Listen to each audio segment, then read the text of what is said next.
Hello. Are you looking to learn more about Kohlberg's theory of moral development? Well, you've come to the right place. Here we go.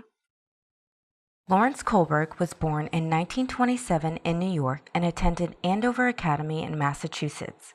He then went on to the University of Chicago, where his interest in developmental psychology began. He was particularly interested in moral development, and his inspiration was the famed theorist Jean Piaget.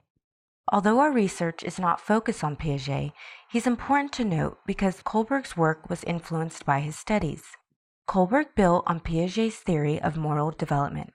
Piaget only identified 2 stages of moral development, whereas Kohlberg identified 6 stages.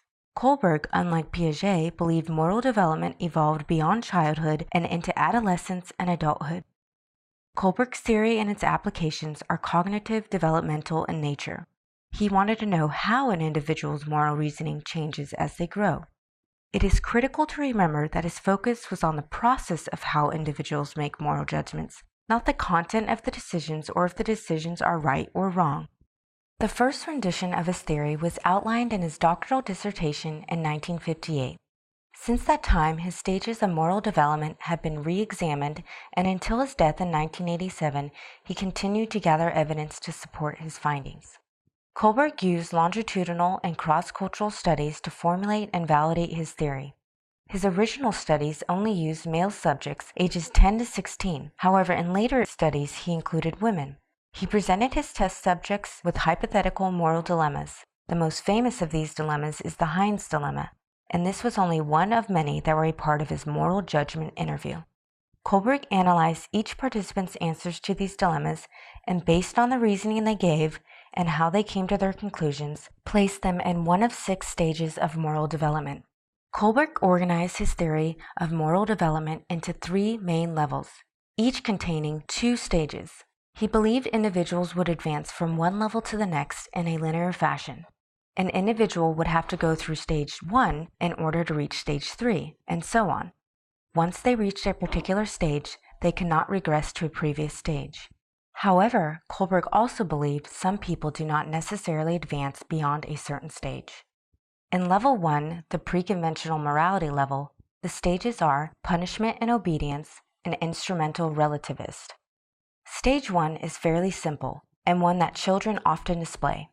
They reason that they should or should not do something in order to avoid punishment. They are simply following the rules. By stage 2, children have discovered that authority figures may not actually have all the answers or always be right. Once they realize this, they are more likely to make decisions that benefit themselves.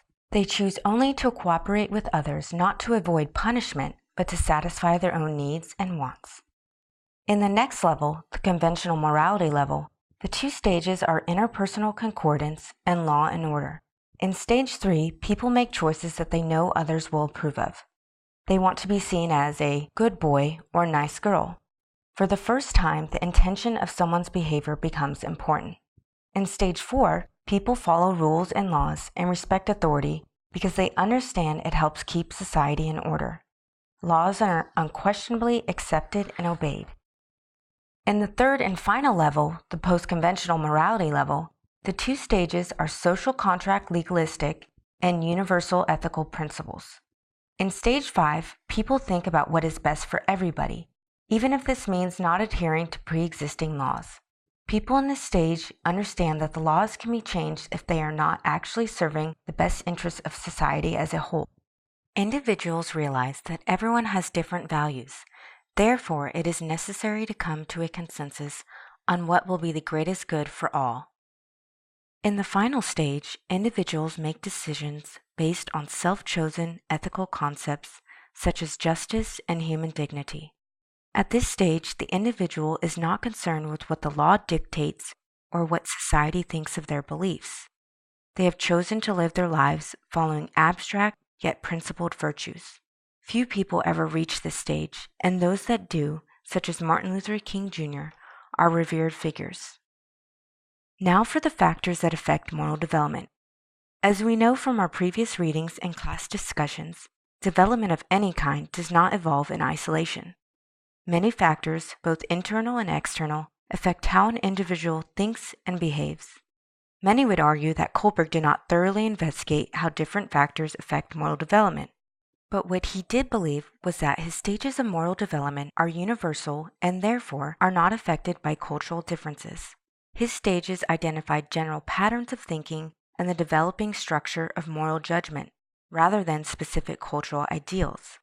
Additionally, he believed movement from one stage to another is not the product of socialization.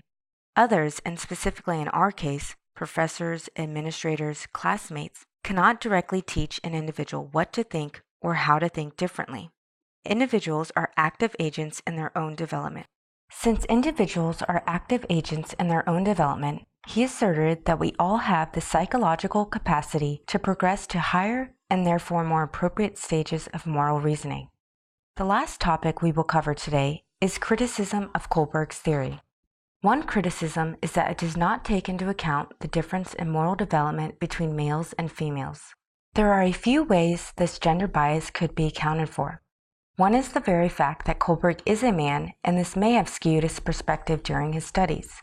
Another commonly referenced cause of gender bias is that Kohlberg's early longitudinal studies were conducted using only male subjects. Even later, when he included women as subjects in his research, they were merely an afterthought. Another criticism of Kohlberg's theory is his belief that people can only move from one stage to the next. Others will argue that people can move fluidly between stages throughout their lifetimes. In regards to cultural differences, some theorists have argued that Kohlberg's theory cannot be applied universally, especially when in the context of non-Western societies. While Kohlberg did expand his studies to include participants from other countries, some theorists believe other factors are also important to examine. These factors include the type of society, if it is individualistic or collectivist, the type of community, if it is rural or urban, socioeconomic status, and educational level. The last critique we will cover here concerns Kohlberg's moral judgment interview. His research is based on hypothetical moral dilemmas, and an individual's reasoning is not necessarily an indication of the action they would take if the situation were happening in real life. Kohlberg himself recognized this and attempted to use more real-life situations in his later discussions with students. However, the fact remains no one really knows what their thought process would be until they are actually faced with a difficult moral dilemma. These and other criticisms have prompted further investigation into Kohlberg's theory, as well as the formulation of new theories. Kohlberg's work has provided and will continue to provide the foundation for further research on moral development. As student affairs practitioners, we can use Kohlberg's theory to inform the policies and practices we implement. We look forward to discussing this with you next week. Thanks again for joining us.